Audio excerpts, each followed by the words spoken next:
नमस्कार दोस्तों, सभी का स्वागत है सिंपल बीए बीपीएससी में। आज से हम शुरू करने जा रहे हैं भारत का भूगोल से संबंधित ऑब्जेक्टिव प्रश्नोत्तर, जो कि 41वीं बीपीएससी से लेकर 69वीं बीपीएससी में पूछे गए हैं।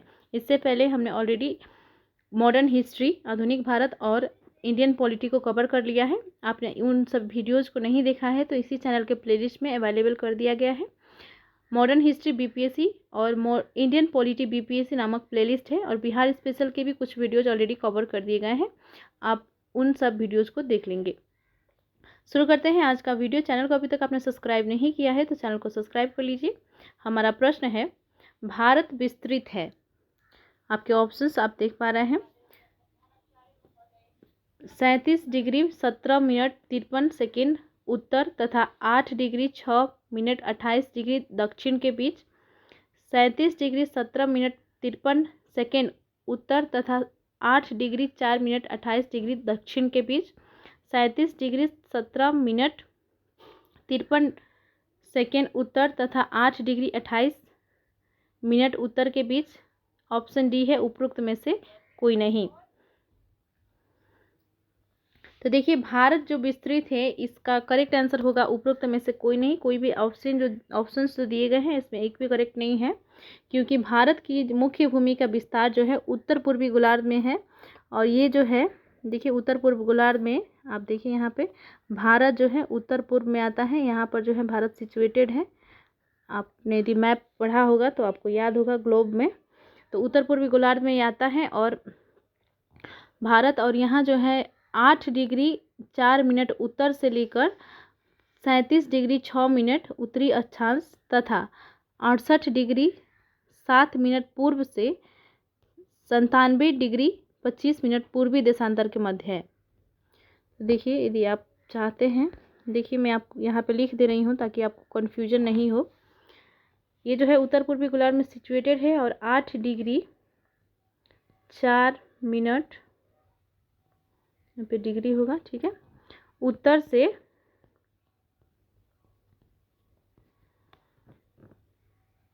से आपका हो जाएगा 37 डिग्री 6 मिनट, ठीक है, उत्तरी अक्षांशों में, और 68 डिग्री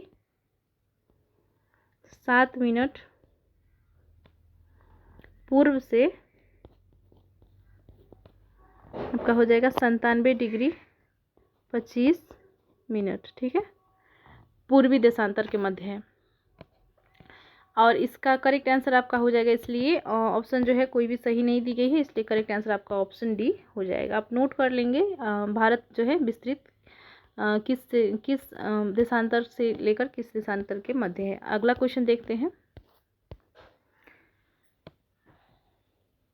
भारत का क्षेत्रफल संसार के क्षेत्रफल का 2.4% है, परंतु इसकी संपूर्ण मानव जाति का 16% जनसंख्या है, संपूर्ण मानव जाति का 17% जनसंख्या है, संपूर्ण मानव जाति का 18% जनसंख्या है, संपूर्ण मानव जाति का 28% जनसंख्या है। भारत का क्षेत्रफल संसार के क्षेत्रफल का 2.4% है। ये जो है क्वेश्चन, देखिए ये बहुत पहले पूछा गया क्वेश्चन है। इसमें हालांकि किस बीपीएससी में पूछा गया ही नहीं अंकित किया गया है।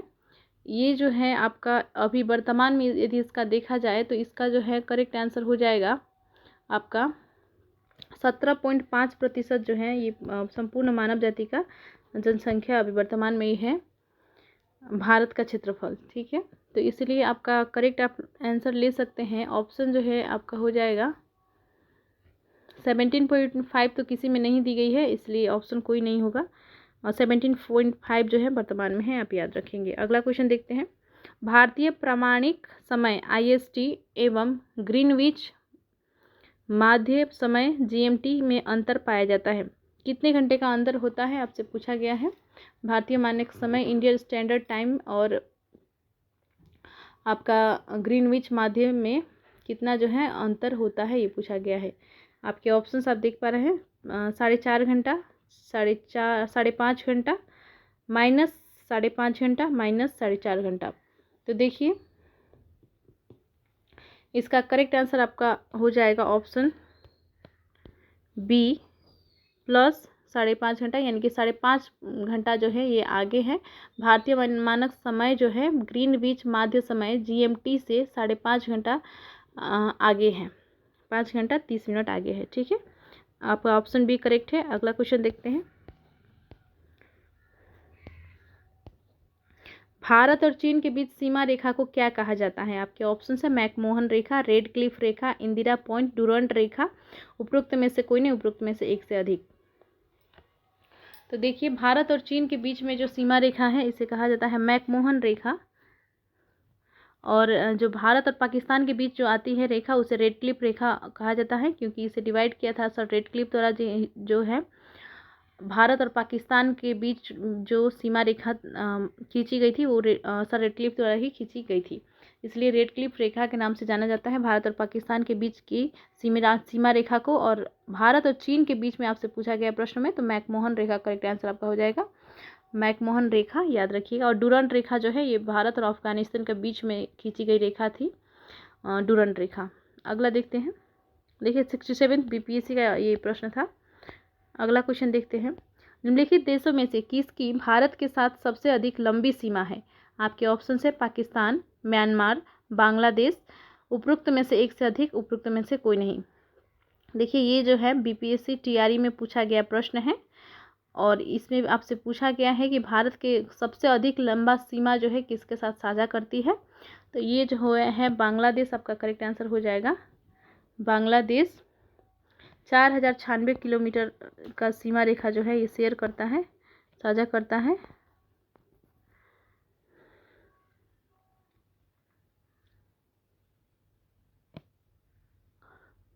भारत के साथ करेक्ट आंसर हो जाएगा आपका ऑप्शन सी बांग्लादेश। अगला देखते हैं। निम्नलिखित नगरों में से कौन सा नगर कर्क रेखा के उत्तर में अवस्थित है? कर्क रेखा के उत्तर में अवस्थित है। देखिए, कर्क रेखा जो है भारत के बीचों बीच होकर ये गुजरती है, और लगभग बीचों बीच होकर ये गुजरती है, और ये जो है 8 राज्यों से गुजरती है कर्क रेखा। आप उन सभी राज्यों को जो है याद रखेंगे, उससे संबंधित प्रश्न जो है पूछे जाते हैं। इसमें देखिए आपसे पूछा गया है निम्नलिखित नगरों में से कौन सा नगर कर्क रेखा के उत्तर में अवस्थित है? आपके ऑप्शन है भोपाल, आइजोल, रांची। उपरोक्त में से एक से अधिक, उपरोक्त में से कोई नहीं। आइजोल आपका करेक्ट आंसर हो जाएगा। ये जो है मिजोरम में पड़ती है, और ये जो है कर्क रेखा के उत्तर में जो है स्थित है। करेक्ट आंसर हो जाएगा आपका। 7 राज्य आपको याद होगा, 7 राज्य जो है यहाँ पे भारत की इस तरफ से आते हैं 7 राज्य। इनमें जो है आती है आपका मिजोरम, और मिजोरम में ही जो है आइजोल नगर है, और इसी में से जो है कर्क रेखा के उत्तर में जो है स्थित है। अगला क्वेश्चन देखते हैं। इसका करेक्ट आंसर ऑप्शन बी है। नेक्स्ट प्रश्न देखते हैं। भारत के कितने राज्यों की सामान्य सीमा कॉमन बॉर्डर पाकिस्तान एवं बांग्लादेश के साथ है? भारत के कितने राज्यों की सामान्य सीमा यानी कि कॉमन बॉर्डर पाकिस्तान एवं बांग्लादेश के साथ है? आपके ऑप्शंस हैं 6, 5, 7। उपरोक्त में से एक से अधिक, उपरोक्त में से कोई नहीं। इसका करेक्ट आंसर आपका हो जाएगा उपरोक्त में से कोई नहीं, क्योंकि भारत और पाकिस्तान के बीच में जो राज्य सीमा है वो है आपका राज्य है अभी वर्तमान में केंद्र शासित प्रदेश हैं जम्मू कश्मीर और लद्दाख, और राज्य है पंजाब, राजस्थान एवं गुजरात। और बांग्लादेश के साथ सीमा बनाने वाला भारतीय राज्य जो है वो है असम, पश्चिमी बंगाल, मिजोरम, मेघालय और त्रिपुरा। इसलिए आपका करेक्ट आंसर हो जाएगा ऑप्शन ई। अगला क्वेश्चन देखते हैं। हुंड्रू प्रपात निर्मित है। हुंड्रू प्रपात कहाँ पर निर्मित है? आपके ऑप्शंस हैं इंद्रावती नदी पर, कावेरी नदी पर, सुवर्ण रेखा, स्वर्ण रेखा नदी पर। उपरोक्त में से कोई नहीं। तो देखिए, हुंड्रू प्रपात जो है ये आपका सुवर्ण रेखा नदी पर, यानी कि स्वर्ण रेखा कह लीजिए या सुवर्ण रेखा सेम है, इस नदी पर जो है सुवर्ण रेखा नदी पर जो है ये निर्मित है। इसलिए करेक्ट आंसर आपका हो जाएगा ऑप्शन सी। ये जो है सुवर्णरेखा नदी जो है इसकी ऊंचाई 320 फीट है। हुंड्रू प्रपात का जो है, आप कीजिएगा, हुंड्रू प्रपात का जो है हाइट जो है ये 320 फीट है। इसकी ऊंचाई आप याद रखेंगे 20 फीट यानी कि 98 मीटर। ठीक है, अगला क्वेश्चन देखते हैं। भारत की सर्वोच्च चोटी है माउंट एवरेस्ट, कंचनजंगा, गाडविन आस्टीन, नंगा पर्वत। तो देखिए भारत का सर्वोच्च चोटी जो है ये है गाडविन आस्टीन, और इसके बाद जो है कि गाडविन आस्टीन K2, और इसके बाद जो है आता है आपका कंचनजंगा, जो कि वर्तमान में सबसे भारत का सबसे ऊंचा चोटी है।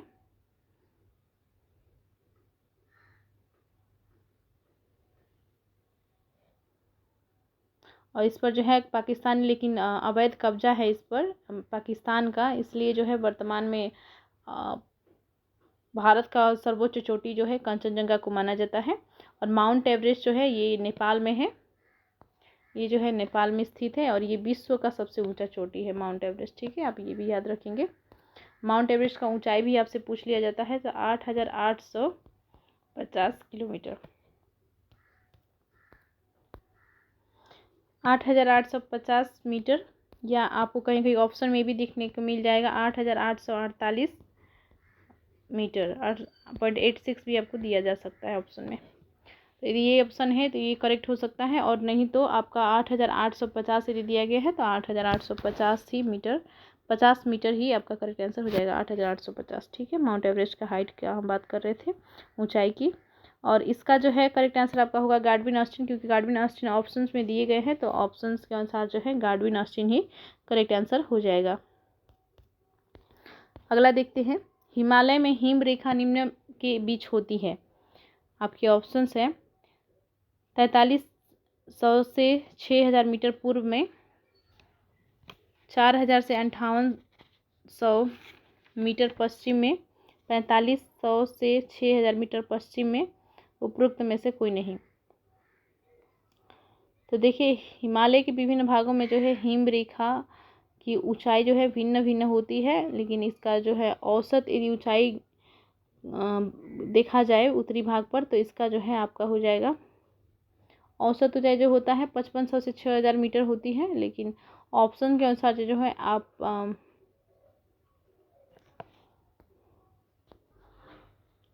और पूर्वी हिमालय का जो है आपका औसत हिम रेखा जो है 4300 है, तो 4300 से 6000 मीटर पूर्व में जो है आपका करेक्ट आंसर हो जाएगा ऑप्शन ए। ऑप्शन ए आपका सही है, 4300 से लेकर 6000 मीटर पूर्व में हिमालय में हिम रेखा जो है इस बीच में होती है। अगला देखते हैं। हिमालय का पर्वत पदीय प्रदेश है। आपके ऑप्शन है ट्रांस हिमालय, शिवालिक, बृहद हिमालय, अरावली। तो देखिए हिमालय का पर्वत पदीय प्रदेश जो है ये है शिवालिक। करेक्ट आंसर आपका हो जाएगा ऑप्शन बी। शिवालिक श्रेणी में जो है ये आता है हिमालय, और इसका जो है इसका शिवालिक श्रेणी का निर्माण जो हुआ था सेनोजोइक महाकल्प में हुआ था। ये भी आपसे ऑप्शन पूछ लिए जाते हैं। और शिवालिक हिमालय जो है दक्षिण पर्वत श्रेणी है। करेक्ट आंसर इसका हो जाएगा शिवालिक। शिवालिक श्रेणी के अंतर्गत आता है हिमालय का पर्वतपदीय प्रदेश। अगला क्वेश्चन है देखिए, शिवालिक श्रेणी का निर्माण हुआ इयोजोइक में, पैलियोजोइक में, मेसोजोइक में, सेनोजोइक में। तो देखिए अभी अभी मैंने इसके बारे में आपको बताया, शिवालिक श्रेणी का निर्माण जो हुआ था ये सेनोजोइक में हुआ था, सेनोजोइक महाकल्प में हुआ था। आप इसे कहेंगे प्लियोसिन युग, प्लियोसिन युग। और ये जो है इसका निर्माण लगभग 2.58 से लेकर 5 मिलियन वर्ष पूर्व हुआ था।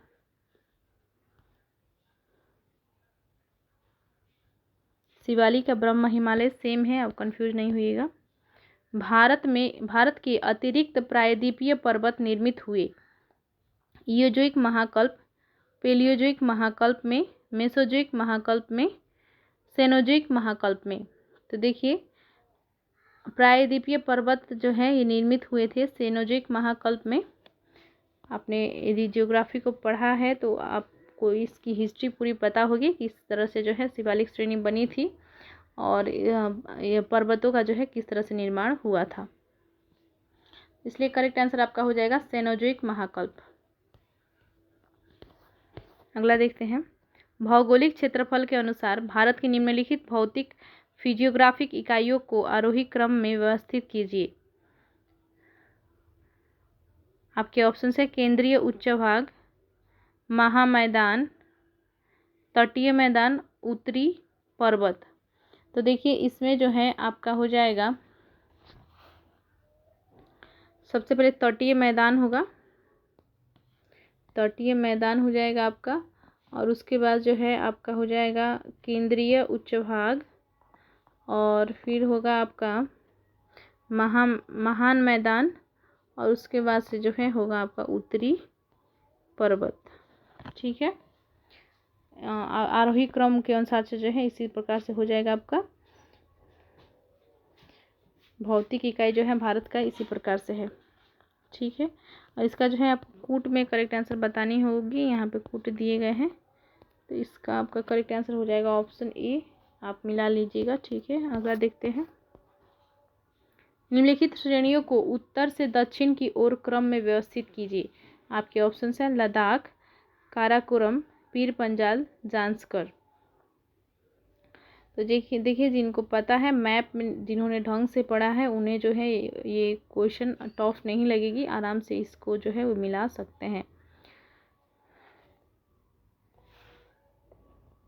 तो देखिए लद्दाख दिया गया है, काराकोरम, पीर पंजाल और जांस्कर दिया गया है। तो इसका जो है उत्तर से दक्षिण की ओर यदि मिलाया जाए तो सबसे पहले आपका आ जाएगा काराकोरम, ये आ जाएगा, और उसके बाद से आपका आ जाएगा लद्दाख, तब जाके फिर आपका आएगा जांस्कर, तब जाके फिर आएगा पीर पंजाल। तो इसके अनुसार से देखा जाए तो सबसे पहले आपका हो जाएगा 2 1 2 1, देखिए 2 1 इसमें दिख रहा है बी में, इसलिए आपका करेक्ट आंसर हो जाएगा ऑप्शन बी। अगला क्वेश्चन देखिए, छोटा नागपुर पठार एक अग्रगंभीर है, एक गर्त है, एक पदस्थली है, एक समप्राय भूमि है। देखिए छोटा नागपुर पठार जो है ये क्या है, किस प्रकार की भूमि है, ये पूछा गया है। ये जो है एक अग्रगंभीर है, आपका करेक्ट आंसर हो जाएगा ऑप्शन ए, अग्रगंभीर। अगला क्वेश्चन देखते हैं,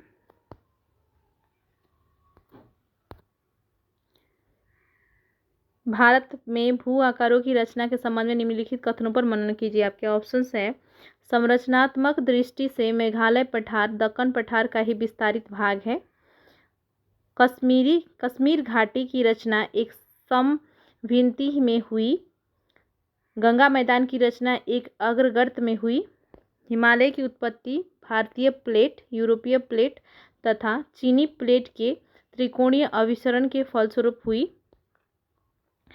इन कथनों में से कौन से कथन सही है, आपको ये बतानी है। देखिए इसमें जो है आपका ऑप्शन से यदि देखा जाए तो संरचनात्मक दृष्टि से मेघालय पठार दक्कन पठार का ही विस्तारित भाग है, ये आपका करेक्ट है। कश्मीर घाटी की रचना एक समभिन्ति में हुई, ये भी करेक्ट है। गंगा मैदान की रचना एक अग्रगर्त में हुई, ये भी करेक्ट है। आपका ऑप्शन डी देखिए, हिमालय की उत्पत्ति भारतीय प्लेट, यूरोपीय प्लेट तथा चीनी प्लेट के त्रिकोणीय अभिसरण के फलस्वरूप हुई है, ये जो है आपका गलत है। इसमें 1 2 और 3 जो है ऑप्शन सही है आपका, इसलिए आपको देखिए कूट में देखिए 1 2 और 3 जो है ऑप्शन ए में दिया गया है, करेक्ट आंसर आपका ऑप्शन ए हो जाएगा। अगला देखते हैं, निम्न में से कौन सा मेघालय पठार का अंश नहीं है। आपके ऑप्शन है भुवन पहाड़ियाँ, गारो पहाड़ियाँ, खासी पहाड़ियाँ, जयंतिया पहाड़ियाँ, उपरोक्त में से कोई नहीं, उपरोक्त में से एक से अधिक। 64th बीपीएससी 2018 में पूछा गया यह प्रश्न है। तो देखिए मेघालय पठार का अंश नहीं है आपसे पूछा गया है, तो आपका करेक्ट आंसर हो जाएगा भुवन पहाड़ियाँ जो है ये मेघालय पठार का अंश नहीं है। करेक्ट आंसर ऑप्शन ए है, भुवन पहाड़ियाँ जो है ये मेघालय पठार का अंश नहीं है। इल्मेनाइट जो कि भारतीय तटीय रेखा के साथ व्यापक रूप से वितरित है, किसका खनिज है। टंगस्टन, टाइटेनियम, गैलियम, टीन, उपरोक्त में से कोई नहीं, उपरोक्त में से एक से अधिक। तो देखिए इसमें पूछा गया है इल्मेनाइट, इल्मेनाइट जो है ये किसका खनिज है? इल्मेनाइट ये पूछा गया है आपसे, तो आपका हो जाएगा टाइटेनियम का ये खनिज है। टाइटेनियम आप याद रखेंगे। इल्मेनाइट जो है टाइटेनियम का खनिज है और ये जो है भारतीय तटीय रेखा के साथ व्यापक रूप में जो है वितरित है, इसलिए आपका करेक्ट आंसर हो जाएगा टाइटेनियम। टाइटेनियम के जो है दो मुख्य खनिज होते हैं, एक जो है इल्मेनाइट है और दूसरा जो है रूटाइल है। आप ये रूटाइल भी याद रखिएगा, कहीं इससे संबंधित भी प्रश्न आपसे पूछा जा सकता है। रूटाइल, ठीक है, रूटाइल होगा, ठीक है। अगला क्वेश्चन देखते हैं, इसमें टाइटेनियम आपका करेक्ट है, ऑप्शन बी। भारत की तट रेखा है, आपके ऑप्शंस हैं 6200 किलोमीटर लंबी, 6100 किलोमीटर लंबी, 5985 किलोमीटर लंबी, 6175 किलोमीटर लंबी। भारत का जो तट रेखा का लंबाई है वो है, देखिए तट रेखा जो पूछा गया है इसमें नहीं पूछा गया है कि मुख्य भूमिका या द्वीपों के साथ, ही जो है स्पष्ट नहीं पूछा गया है क्वेश्चन में। तो आप यदि ऑप्शन भी देखिए कोई भी सही नहीं दिया गया है। यदि भारत की मुख्य भूमि से लगे कुल तट की लंबाई यदि देखा जाए तो ये है 5422.8 किलोमीटर, 8 किलोमीटर आपका हो जाएगा। और यदि संपूर्ण तटरेखा अर्थात कि द्वीपों के साथ यदि देखा जाए तो 7516.6 किलोमीटर आपका हो जाता है। इसलिए इसमें जो है जो विकल्प दिए गए हैं कोई भी सही नहीं है। अगला क्वेश्चन देखते हैं, महाराष्ट्र एवं कर्नाटक में पश्चिमी घाट डैश कहलाते हैं? नीलगिरी पर्वत, सह्याद्री, दक्कन पठार, इनमें से कोई नहीं। देखिए महाराष्ट्र एवं कर्नाटक में पश्चिमी घाट जो है ये सह्याद्री के नाम से जाना जाता है। सह्याद्री आपका करेक्ट आंसर हो जाएगा, सह्याद्री, सह्याद्री करेक्ट आंसर हो जाएगा। महाराष्ट्र एवं कर्नाटक में पश्चिमी घाट सह्याद्री कहलाते हैं। अगला क्वेश्चन देखते हैं, वह दर्रा जो सर्वाधिक ऊंचाई में अवस्थित है, जो जिला रोहतांग, नाथुला, खैबर, उपरोक्त में से कोई नहीं, उपरोक्त में से एक से अधिक। 64th बीपीएससी का ये प्रश्न है। तो देखिए जो सर्वाधिक ऊंचाई में अवस्थित है इसमें से जो है करेक्ट आंसर आपका हो जाएगा, उपरोक्त में से कोई नहीं आपका करेक्ट आंसर हो जाएगा इसका, क्योंकि सबसे इन ऑप्शंस में यदि देखा जाए तो नाथुला दर्रा जो है सबसे अधिक ऊंचाई पर है, और सबसे अधिक ऊंचाई जो है नाथुला दर्रा जो है सबसे अधिक ऊंचाई पर है। और आपका जो है इसमें सबसे ऊंचा दर्रा यदि भारत में देखा जाए तो ये जो है यांगजी दीवान दर्रा है, जो ऑप्शंस में नहीं दिया गया है, इसलिए करेक्ट आंसर आपका ऑप्शन ई हो जाएगा। अगला प्रश्न देखते हैं, जवाहर सुरंग का निर्माण निम्न में से किस दर्रे के अंतर्गत किया गया है? आपके ऑप्शन से सिपकिला, बनिहाल दर्रा, बारालाचा ला, रोहतांग दर्रा, उपरोक्त में से कोई नहीं, उपरोक्त में से एक से अधिक। जवाहर सुरंग जो है किस दर्रे के अंतर्गत इसका निर्माण जो है किया गया है, ये पूछा गया आपसे। तो ये जो है आपका करेक्ट आंसर हो जाएगा बनिहाल दर्रा। इसे बनिहाल सुरंग या बनिहाल दर्रा के अंतर्गत ही जो है इसका निर्माण किया गया है। बनिहाल सुरंग के नाम से भी ये जाना जाता है, जवाहर सुरंग। करेक्ट आंसर आपका हो जाएगा ऑप्शन बी, बनिहाल दर्रा। अगला क्वेश्चन देखते हैं, जवाहर सुरंग किसके नज़दीक स्थित है? बारालाचा, बनिहाल दर्रा, बांग्ला, खादुंगला, उपरोक्त में से कोई नहीं, उपरोक्त में से एक से अधिक। तो देखिए जवाहर सुरंग जो है ये बनिहाल दर्रा के नज़दीक स्थित है, बनिहाल दर्रा का नज़दीक स्थित है और इसे जो है बनिहाल दर्रा के नाम से भी जाना जाता है। अगला प्रश्न देखते हैं, लक्षद्वीप टापू अवस्थित है दक्षिण पश्चिम भारत में, दक्षिण भारत में, दक्षिण पूर्वी भारत में, पश्चिमी बंगाल के निकट पूर्वी भारत में। तो देखिए लक्षद्वीप टापू कहाँ पर अवस्थित है ये आपको पता होगा यदि आपने इंडियन मैप को बढ़िया से पढ़ा होगा। तो दक्षिण पश्चिम में जो है लक्षद्वीप टापू अवस्थित है। आप मैप में यदि आपने देखा होगा, आपको याद आ रहा होगा इस प्रश्न का आंसर, दक्षिण पश्चिम में जो है लक्षद्वीप टापू अवस्थित है। अगला प्रश्न देखते हैं, द्वीपों का समूह लक्षद्वीप प्रवाल उत्पत्ति का है? ज्वालामुखी उत्पत्ति का है, मृदा निक्षेपण का है, और उपरोक्त में से कोई भी ठीक नहीं है। ऑप्शंस क्या है? देखिए, द्वीपों का समूह लक्षद्वीप जो है ये प्रवाल उत्पत्ति का है। करेक्ट आंसर आपका हो जाएगा ऑप्शन ए, प्रवाल उत्पत्ति का है लक्षद्वीप। ठीक है, लक्षद्वीप में जो है द्वीपों की कुल संख्या 36 है। 36 द्वीप जो है इसमें आते हैं, इसी द्वीपों का समूह है, इसमें जो है 36 द्वीप आते हैं लक्षद्वीप में, और ये जो है प्रवाल उत्पत्ति का है। अगला प्रश्न देखते हैं,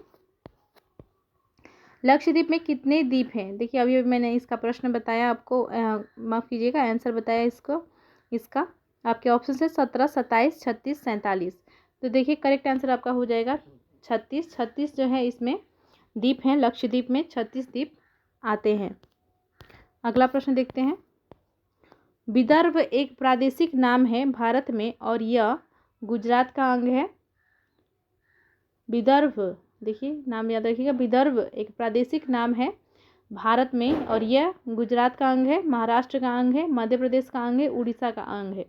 विदर्भ जो है ये महाराष्ट्र राज्य का उत्तर पूर्वी प्रादेशिक क्षेत्र है, तो ये जो है महाराष्ट्र का अंग है। करेक्ट आंसर आपका हो जाएगा ऑप्शन बी, महाराष्ट्र का अंग है विदर्भ। अगला देखते हैं, निम्नलिखित में से किस राज्य में सर्वाधिक क्षेत्र वनों के अंतर्गत पाया जाता है? निम्नलिखित में से किस राज्य में सर्वाधिक क्षेत्र वनों के अंतर्गत पाया जाता है? आपके ऑप्शन है हिमाचल प्रदेश, असम, आंध्र प्रदेश, अरुणाचल प्रदेश, उपरोक्त में से कोई नहीं, उपरोक्त में से एक से अधिक। देखिए, अरुणाचल प्रदेश जो है इसमें जो है सर्वाधिक वन क्षेत्र पाए जाते हैं। करेक्ट आंसर हो जाएगा ऑप्शन डी आपका, अरुणाचल प्रदेश। करेक्ट आंसर हो जाएगा आपका ऑप्शन डी। अगला प्रश्न देखते हैं,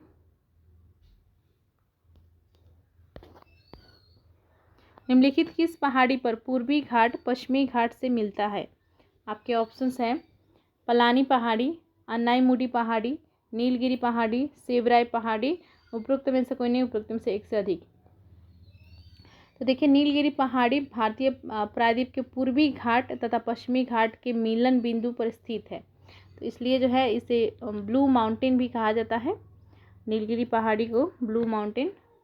और इसमें पूछा गया आपसे कि किस पहाड़ी पर जो है पूर्वी घाट और पश्चिमी घाट से मिलता है, तो नीलगिरी पहाड़ी पर ही जो है पूर्वी घाट पश्चिमी घाट से मिलता है। नीलगिरी पहाड़ी आपका करेक्ट आंसर हो जाएगा। तो देखिए, हमने ये वीडियो कंप्लीट कर ली है। इसके 30 प्रश्नों का ये वीडियो था, और अगला वीडियो भी जो है 30 प्रश्नों का ही होगा। इसी तरह से 30-30 प्रश्न करके जो है हम वो कुछ पार्ट्स में जो है भारत के भूगोल कंप्लीट कर लेंगे। प्रीवियस ईयर क्वेश्चन जितना भी पूछे गए हैं आपके बीपीएससी एग्जाम में। चैनल को जरूर सब्सक्राइब कर लीजिए, वीडियो को लाइक कीजिए, शेयर कीजिए। धन्यवाद।